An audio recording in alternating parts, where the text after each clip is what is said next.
आ गए आप। સ્વાગત કરું છું તમારું આપની યુટ્યુબ ચેનલ પી ક્લાસીસ ની અંદર। સ્ટુડન્ટ્સ, લાસ્ટ વિડીયો તમે જોયું ને? લાસ્ટ વિડીયોની અંદર મેં તમને મોસ્ટ આઈએમપી પ્રશ્ન ખોરાપણું વિશે સમજાવવાનો પૂરો પ્રયત્ન કર્યો। હવે આજે આપણે આ ચેપ્ટરનો લાસ્ટ વિડીયો બનાવવા જઈ રહ્યા છે અને લાસ્ટ ટોપિક પણ તમને ખબર છે ને, ટોપિકનું નામ શું છે? ચારણ એટલે શું। આ આપણો લાસ્ટ વિડીયો હશે। ત્યાર પછી આપણે એક નવા ચેપ્ટરની શરૂઆત કરશું। જો તમે વ્યવસ્થિત સારી રીતે બધું જ તૈયારી કરવા માંગતા હોય તો તમે અમારા બધા જ વિડીયો જોઈ શકો છો। અને હા, આ વિડીયોની અંદર હું તમને એવી રીતે સારાંશ સમજાવીશ ને કે એક વાત યાદ રાખજો। તમને ખબર છે, જે તમારું ચેપ્ટર 3 છે ધાતુ અને અધાતુ, તો ધાતુ અને અધાતુની અંદર પણ આ ચારણ આવે છે। સાચું કહો, જો વિશ્વાસ ના હોય તો ચેક કરી લેજો। ચારણ તમારું ચેપ્ટર 3 ની અંદર પણ આવે છે। તો એક વસ્તુ ક્લિયર કરી દઉં તમને, આજે એવી રીતે એક્સપ્લેન કરીશ કે જેથી તમને જે ચેપ્ટર 3 ની અંદર પણ છે ને એ પણ તમારું કવર થઈ જશે। જો તમે એકદમ ડિટેલ સાથે ચારણ વિશે ભણવા માંગતા હોય તો આ વિડીયોને એન્ડિંગ સુધી જુઓ। હું તમને વિશ્વાસ આપું છું કે મારી જોડે એવી એક ટ્રીક છે કે જેથી કરીને તમે આ વિડીયો જોશો તો લાસ્ટ સુધી તમે વિડીયો જોશો તો તમને અવશ્ય ચારણ વિશે કશી જ તકલીફ નહીં પડે, બધું જ આવડશે। તો ચલો શરૂઆત।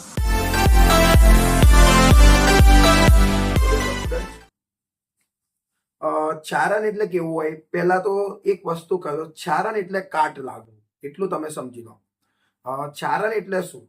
તો જે રીતે ખોરાક ખારો થઈ જાય એટલે કે ખોરાક બગડી જાય એને આપણે ખોરાપણું કહીએ છીએ ને, એમ કોઈ વસ્તુને કાટ લાગે ને એને ચારણ કહેવાય। જુઓ ને, લોખંડને કાટ લાગે છે, પછી ચાંદીને પણ કાટ લાગે છે, પછી તાંબા અને પિત્તળના વાસણોને પણ કાટ લાગે છે। જો તમે અત્યાર સુધી એવી રીતે વિચારતા હોય કે ફક્ત લોખંડને એટલે કાટ લાગે તો તમે થોડાક અલગ વિચારો છો સ્ટુડન્ટ્સ।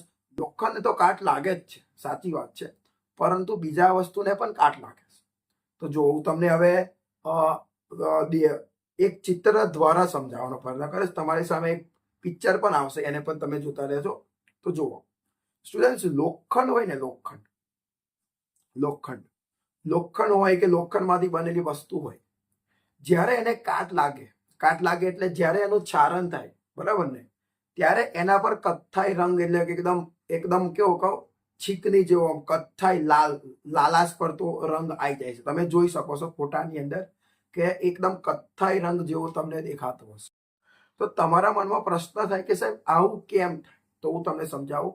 જ્યારે લોખંડમાંથી બનેલી વસ્તુ, એ ભલે લોખંડનો સળિયો હોય, ખીલી હોય કે પછી ગમે તે હોય, એ જ્યારે હે ને પાણીના સંપર્કમાં આવે અને હવાના સંપર્કમાં આવે અથવા તો એસિડના સંપર્કમાં આવે ત્યારે એને કાટ લાગે। યાદ રાખજો, હવા એટલે કે હવામાં શું હોય? ઓક્સિજન। ઓકે, એટલે આપણે હવા યાદ રાખીએ છીએ, ઓક્સિજન જ છે પણ હવા અને પાણીના સંપર્કમાં આવે ને ત્યારે એને કાટ લાગે। હું તમને એક મસ્ત એક્ઝામ્પલ આપું। આપણા ઘરની અંદર તમે ગામડાની અંદર જુઓ ને, તો ગામડાની અંદર ધાબા પર પતરા લગાવેલા હોય, તો ચોમાસાની ઋતુમાં જ્યારે વરસાદ પડે ને ત્યારે એ પતરા પર વરસાદનું પાણી પડે, પછી પાણી પડે એટલે વરસાદ બંધ થઈ જાય સ્ટુડન્ટ્સ, એટલે પછી એની આજુબાજુ હવા હોય, તો એ જે પતરા છે એ પાણી અને હવાના સંપર્કમાં આવે ને એટલે એને કાટ લાગી જાય।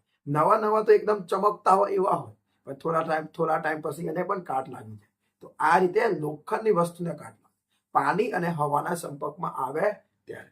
એ જ રીતે તમને ખબર છે સ્ટુડન્ટ્સ, ચાંદી જે છે, ચાંદી એટલે કે સિલ્વર, જે છોકરીઓ હોય, મહિલા હોય, એ ચાંદીમાંથી ઘરેણા બનાવીને પહેરે છે। તમને ખબર છે, ચાંદીની ઝાંઝરી હોય, પછી ચાંદીનો નેકલેસ હોય, ગમે તે હોય, એ પણ પહેરે છે। તો ચાંદીને પણ કાટ લાગે। હવે ચાંદીને કાટ કેવી રીતે લાગે એક્સપ્લેન કરું, યાદ રાખજો। જ્યારે ચાંદીને કાટ લાગે ને ત્યારે એના પર કાળા રંગનો કાટ લાગે। લોખંડમાં કયો કાટ લાગે? લોખંડને કાટ લાગે ત્યારે લોખંડ કેવું થઈ જાય?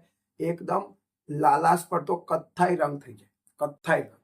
એ જ પ્રમાણે જ્યારે ચાંદીને કાટ લાગે ને સ્ટુડન્ટ્સ, ત્યારે એના પર એને કાળા કલરનું એક આવરણ આવી જાય, કાળો કલર, બ્લેક કલર થઈ જાય। જુઓ, જ્યારે માની લો કે લોખંડની ઝાંઝરી છે, તમારી સામે આવે જ છે, તમે ચેક કરી શકો છો, તો એ લોખંડની ચાંદીની જે વસ્તુ હોય ને, ચાંદીની ઝાંઝરી, લોખંડની નહીં, ચાંદીની ઝાંઝરી. તો આપણી જે હવા હોય ને, હવા, એ હવાની અંદર એક વાયુ છે જેનું નામ છે સલ્ફર. શું નામ છે? સલ્ફર. અને જે સલ્ફર છે ને એ બ્લેક કલરનો હોય, કાળા કલરનો. તો રિયલમાં શું થાય કે જ્યારે આપણે કોઈ ચાંદીની પહેરેલી વસ્તુ લઈને જ્યારે પહેરીને બહાર જઈએ ત્યારે એ આજુબાજુ હવા હોય તો એ હવામાં રહેલો સલ્ફર વાયુ એ ચાંદી પર એટેક કરે, મતલબ પ્રક્રિયા કરે. અને ચાંદી એટલે સિલ્વર, અને શું બનાવી દે ખબર છે? Silver sulphide. ચાંદી સિલ્વરમાંથી બની જાય સિલ્વર સલ્ફાઇડ, સિલ્વરમાંથી બની જાય સિલ્વર સલ્ફાઇડ. ત્યારે ચાંદીની વસ્તુને કાટ લાગે, અને કાટ લાગે ત્યારે બ્લેક કલરનું થઈ જાય. એટલે એને સિલ્વર ના કહેવાય, એ સમય શું કહેવું પડે? સિલ્વર સલ્ફાઇડ કહેવું પડે. બરાબર. એ જ પ્રમાણે વિદ્યાર્થી, તાંબુ હોય ને, તાંબાના વાસણ હોય અથવા તો પિત્તળના વાસણ, તો એને પણ કાટ લાગે. જ્યારે એને કાટ લાગે ને ત્યારે એકદમ એ લીલા રંગનું આવરણ લાગે, લીલા કલરનું આવરણ થઈ જાય. તમારી સામે આવો જ છે, લીલા રંગનું આવરણ થાય. જ્યારે એને જે તાંબુ કે પિત્તળ હોય ને એ હવામાં રહેલો કોપર હોય, એ કોપર વાયુના સંપર્કમાં આવે. કોપર આમ તો વાયુ નહીં પણ કોપરના સંપર્કમાં આવે ત્યારે કોપર એટલે નાઇટ્રેટ કે નાઇટ્રોજનના સંપર્કમાં, ગમે તે વાયુના સંપર્કમાં આવે ત્યારે હે ને એના પર કાટ લાગે. કોપરના સંપર્કમાં ના આવે, અત્યારે મને એક્ઝેક્ટ યાદ નહીં કયા વાયુના સંપર્કમાં આવે, પણ એ યસ યાદ આવી ગયું. કાર્બોનેટ, કાર્બોનેટના સંપર્કમાં આવે, હવામાં રહેલું કાર્બોનેટ હોય ને એના સંપર્કમાં આવે ત્યારે એના પર લીલા રંગનું આવરણ થઈ જાય. તો યાદ રાખો સ્ટુડન્ટ, તમને મેં ત્યાં સમજાવ્યું. લોખંડને કાટ લાગે ત્યારે કયો રંગ થઈ જાય?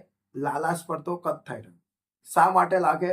તો જ્યારે લોખંડ હવા અને પાણીના સંપર્કમાં આવે ત્યારે. ઓક્સિજન યાદ રાખો. એ જ પ્રમાણે ચાંદી, ચાંદીને કાટ લાગે ક્યારે કેવો રંગ થાય? એકદમ બ્લેક, કાળા કલર. કોના કારણે થાય? તો હવામાં રહેલા સલ્ફરના કારણે. કાટ લાગે ત્યારે શું બની જાય? Silver sulphide. ઓકે. તાંબુ કે પિત્તળના વાસણને કાટ લાગે ત્યારે કેવો કાટ લાગે? એકદમ લીલા કલરનો.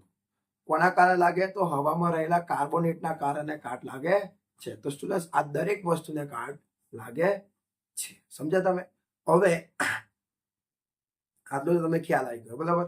હવે થોડીક બીજી એક ડિટેલની વાત કરીએ. સમજો કે તમે કોઈ એક લોખંડની ખીલી લો છો, અને એ લોખંડની ખીલી હોય ને સ્ટુડન્ટ, જો એ ફક્ત પાણીના સંપર્કમાં આવે ને તો એને કાટ ના લાગે, કે પછી એ હવાના સંપર્કમાં આવે તો કાટ ના લાગે.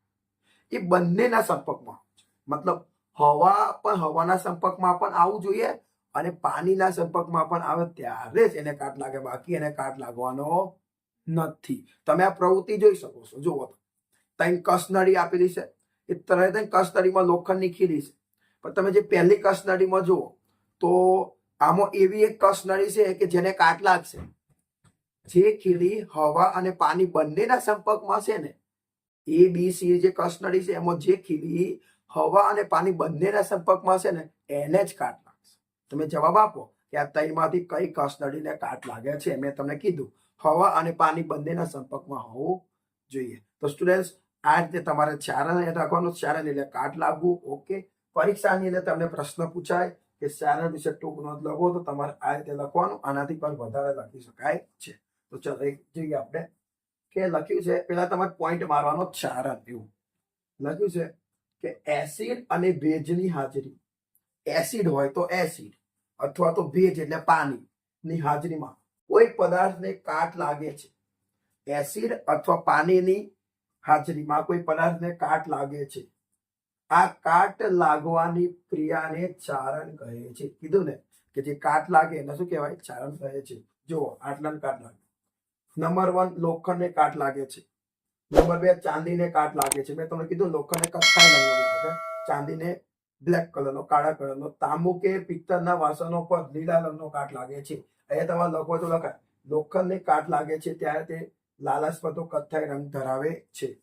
ચાંદીને કાટ લાગે ત્યારે તે કાળા કલરનું આવરણ ધરાવે છે. આગળ લખ્યું છે જુઓ, ચારણને કારણે લોખંડને કાટ લાગે છે જેનાથી લોખંડના ઉપરના ભાગ પર અને